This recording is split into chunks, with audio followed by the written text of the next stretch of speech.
Hola, buenos días chicos. Vamos a nuestra última clase del parcial 1. Esta es la clase 12 y se titula La inteligencia, que es otro de los procesos cognitivos muy importantes. Aquí vamos a ver la definición de inteligencia, que nos dice efectivamente que es la capacidad para resolver problemas cotidianos, generar nuevos problemas y crear productos o para favorecer servicios dentro del propio ámbito cultural. La inteligencia no es igual a aprendizaje. Una persona puede aprender muchas cosas, pasar un examen y pasarlo con 10, pero eso no nos indica que sea inteligente. La inteligencia tiene que ver con un proceso que no hayan ustedes vivido y que lo resuelvan. Entonces, todas las pruebas de inteligencia, por ejemplo, son reactivos que les marcan algunas experiencias o algunas situaciones diferentes que ustedes no han visto, que no han vivido y que lo tienen que resolver. Entonces, a eso le vamos a llamar inteligencia, la capacidad de resolver problemas nuevos. La inteligencia es considerada compleja porque no se nos es otorgada desde el nacimiento, sino que se va adquiriendo con bases empíricas. Esto está en dependencia de las vivencias de la persona para obtener un determinado grado de complejidad en su estructuración. Es decir, la inteligencia la podemos ir creando nosotros mismos. ¿A través de qué? De esas bases empíricas, de esas experiencias empíricas que nosotros vamos teniendo. Entonces la podemos ir construyendo. De hecho, las pruebas psicométricas, los primeros ejercicios que se dan en una prueba de inteligencia son ejercicios muy sencillos. Van como preparando a la persona para que ésta finalmente pueda contestar reactivos mucho más complejos. Entonces la experiencia empírica nos va ayudando a que la persona al final pueda resolver un problema muy complejo. La teoría de las inteligencias múltiples de Howard Gardner, ¿sí?, nos dice que el autor señala que no existe una inteligencia general y total, sino que coexisten múltiples inteligencias. Su teoría se basa en 3 principios. Primero, la inteligencia no es una sola unidad, sino un conjunto de inteligencias múltiples. Entonces no se habla de una sola inteligencia. Se divide, ¿por qué? Por acciones, por comportamientos. B. Cada inteligencia es independiente de las otras, trabajan de manera unísona, o sea, independiente. C. Las inteligencias interactúan entre sí, de otra manera nada podría lograrse. Entonces son independientes pero también interactúan entre ellas. Gardner planteaba 8 inteligencias, cada una de sus características, habilidades y desarrollo propio.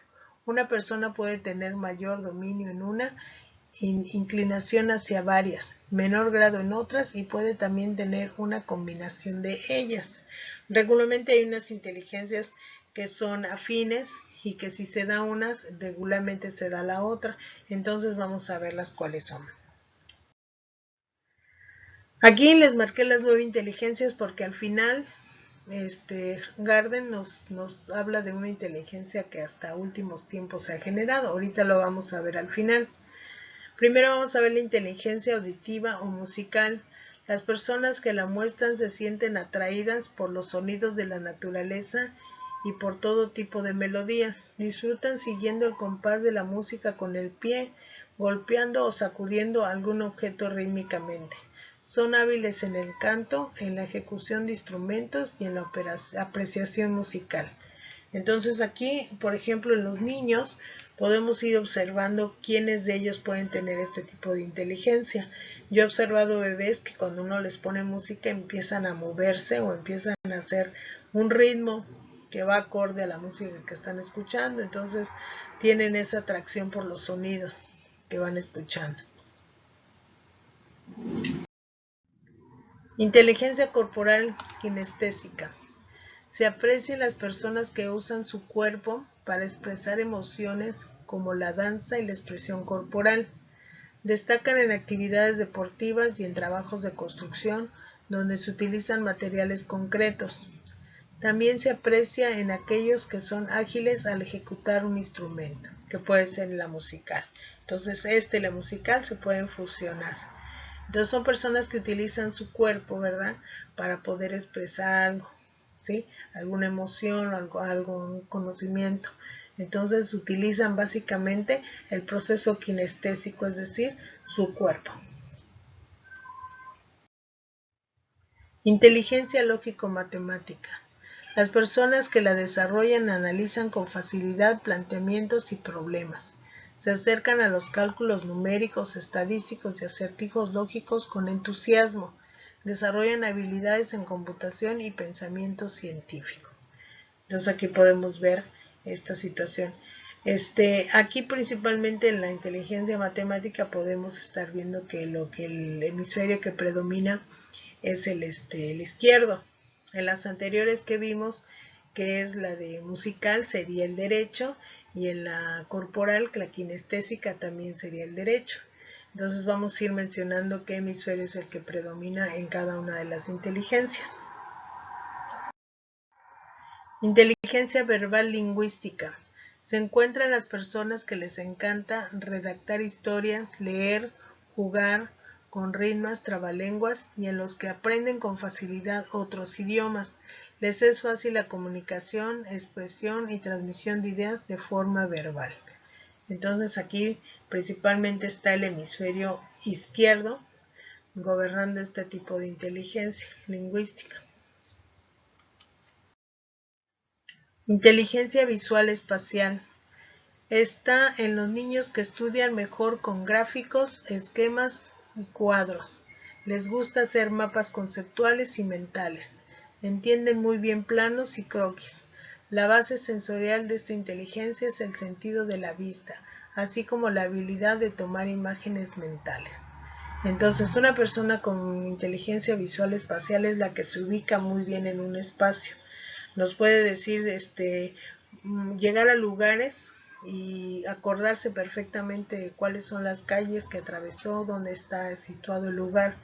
Y además tiene un acomodo en su interior, por ejemplo en sus casas, regularmente tiene ordenada toda su casa y con espacios adecuados. Entonces, pues esta inteligencia es del lado derecho, ¿sí? Inteligencia interpersonal. La tienen las personas que disfrutan trabajo en grupo, entienden al compañero y son convincentes en sus negociaciones con pares y mayores. Está relacionada con la capacidad de comprensión hacia los demás, como notar las diferencias entre personas, entender sus estados de ánimo, su temperamento e intenciones. Entonces son personas que regularmente tienen la facilidad de poderse relacionar con los demás, de entender qué les está pasando a los demás. Este tipo de inteligencia lo deben tener los psicólogos preferentemente, donde entienden las situaciones de los demás y de manera empática tratan de solucionarlo. Entonces aquí pues se puede decir que esta inteligencia abarca los dos hemisferios, puede ser tanto el derecho como el izquierdo. Inteligencia intrapersonal. Lo demuestran las personas que son reflexivas, de razonamiento acertado y suelen ser consejeros de sus pares.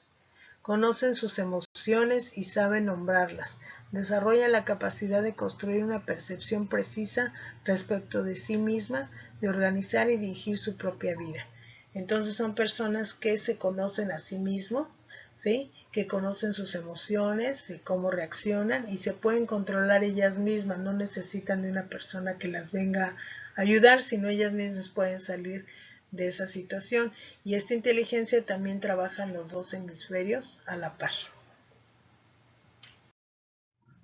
Inteligencia naturalista. Se da en las personas que aman a los animales y las plantas, que reconocen y les gusta investigar características del mundo natural. Perdón, chicos. Y el creado por el hombre. Tiene la capacidad de observar, experimentar y entender las cadenas naturales de organización ecológica. Entonces, pues son las personas que aman la naturaleza. Un ejemplo que tenemos en la escuela pues, es el maestro Trinchán. Si lo conocen ustedes, él es una persona que ama la naturaleza, que ama los animales y se nota inmediatamente que tiene este tipo de inteligencia. Esta inteligencia también pertenece al hemisferio izquierdo y también al derecho, un poquito más al derecho. Inteligencia existencial. Esta es la inteligencia 9, que es la que últimamente surgió, que la agregaron a esta lista de 8, y se describe con la inquietud y la capacidad de comprender la realidad y hacernos preguntas sobre la propia existencia, la vida, la muerte, etc. Bien podríamos denominarla inteligencia filosófica. Entonces, cuando nosotros nos ponemos a meditar, a filosofar sobre la vida, sobre la existencia, qué estamos haciendo, para qué venimos a este mundo, ¿sí? Entonces, es existencial. Y bueno, esta regularmente es el lado derecho el que predomina en esto, combinado con el izquierdo un poco también. Inteligencia emocional. Bueno, pasamos ya a otro tema. La inteligencia emocional es muy importante que la tengamos y efectivamente se refiere a la capacidad que tiene el ser humano de poder manejar sus emociones, de que sean él el que maneje sus emociones y no las emociones lo manejen a él. La inteligencia emocional refiere a las capacidades y habilidades psicológicas que implican el sentimiento, entendimiento, control y modificación de las emociones propias y ajenas. Una persona emocionalmente inteligente es aquella capaz de gestionar satisfactoriamente las emociones para lograr resultados positivos en sus relaciones con los demás.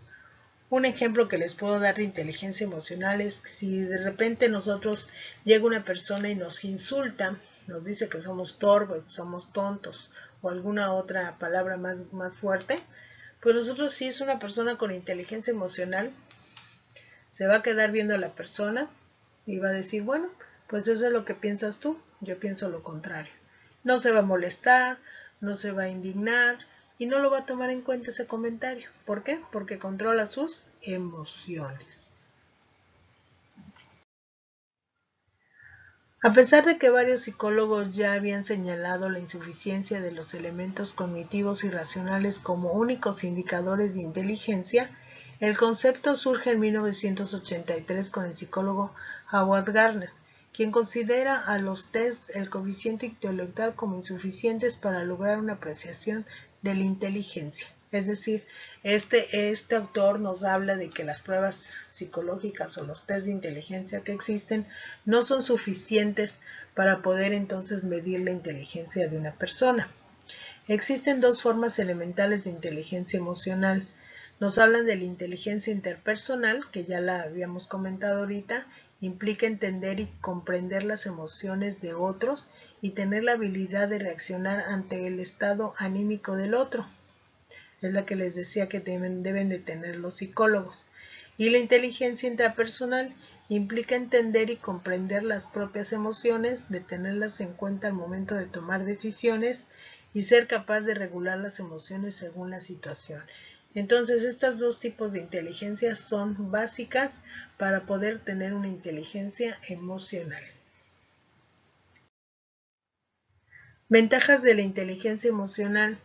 Existen ciertas habilidades prácticas que se manifiestan con mayor intensidad en las personas emocionalmente inteligentes, tales como la empatía, la capacidad de motivación, tanto hacia uno mismo como hacia los demás, la autoconciencia, la capacidad de controlar la exteriorización de las emociones, el liderazgo, entre otras. Generalmente estas habilidades son utilizadas como indicadores de la inteligencia emocional cuando se quiere medir estabilidad psicológica. Entonces, una persona con inteligencia emocional va a ser una persona empática que entiende los sentimientos de los demás, va a estar motivada hacia los demás y va a poder motivar a los demás, va a controlar el cómo expresa sus emociones, si se enoja, si se entristece, las va a tratar de controlar y no externarlas, y obviamente es una persona con liderazgo que puede generar el cambio en un grupo de personas. La inteligencia emocional desempeña un papel central en el éxito o el fracaso de todo tipo de relaciones humanas, desde los sentimientos sentimentales y familiares hasta los vínculos laborales. Entonces, aquí hablando de lo laboral, precisamente ahorita en los últimos tiempos, las empresas están contratando a personas que no efectivamente nada más tengan una inteligencia o pasen una prueba de inteligencia, sino que aquellas que tengan esta inteligencia emocional, que sepan controlarse, que tengan habilidades socioemocionales. Entonces ahorita tiene mucho más peso eso que una persona que sea muy inteligente o que resuelva problemas, ¿sí? Sino que sea una persona empática, motivadora, que tenga capacidad de liderazgo, que sepa controlar sus emociones dentro de él. También es un factor determinante en el funcionamiento de las organizaciones, ya que la empatía, autocontrol emocional y la motivación de las personas puede condicionar el trabajo en equipo, haciéndolo más o menos eficiente y satisfactorio. Entonces, es como yo les decía, en el ambiente laboral es indispensable que una persona tenga inteligencia emocional porque va a trabajar en equipo y al trabajar en equipo va a tener que tener ese control, esa empatía por los demás, el motivarlos, el llevarlos a un éxito en algún proyecto. Estas habilidades también son importantes en la capacidad de las personas de convencer, manipular o incluso dominar a los demás. Los líderes tienden a ser personas emocionalmente inteligentes. Ese concepto también ha tenido un enorme impacto en el ámbito educativo, introduciendo la cuestión de los elementos emocionales en la relación entre docente y alumno. Entonces aquí también en esta vina, ¿verdad? Esta cuestión de docente y alumno podemos ver que debe existir esa inteligencia emocional en donde el alumno, tanto el alumno como el maestro, se sepan comunicar de manera emocional correctamente. El pedir, el sugerir cambios, el docente en dar oportunidades, y entonces este vínculo que existe aquí pues debe ser llevado con esas dos inteligencias de las que hablamos, que es la intrapersonal y la interpersonal. Y aquí nos dice la importancia que esto tiene al momento del aprendizaje cognitivo. Es decir, el aprendizaje que nosotros estamos generando a través de este vínculo docente y alumno tiene mucho que ver con esta inteligencia emocional. Tanto la inteligencia emocional del docente como la del alumno tienen un peso significativo en el resultado exitoso o no del proceso de enseñanza. Bueno, chicos, pues en este caso no hay tarea de este tema. Espero les haya gustado y pues conozcan y reconozcan todos sus tipos de inteligencia que tienen. De hecho, sí les iba yo a pedir más adelante que hagamos esta prueba de inteligencia para que ustedes puedan medirse y saber cuáles son sus tipos de inteligencia. Ya lo veríamos en algún aviso que les mande con su jefe y jefa de grupo, ¿sí? Bueno, que tengan bonito día, chicos, y nos estamos viendo.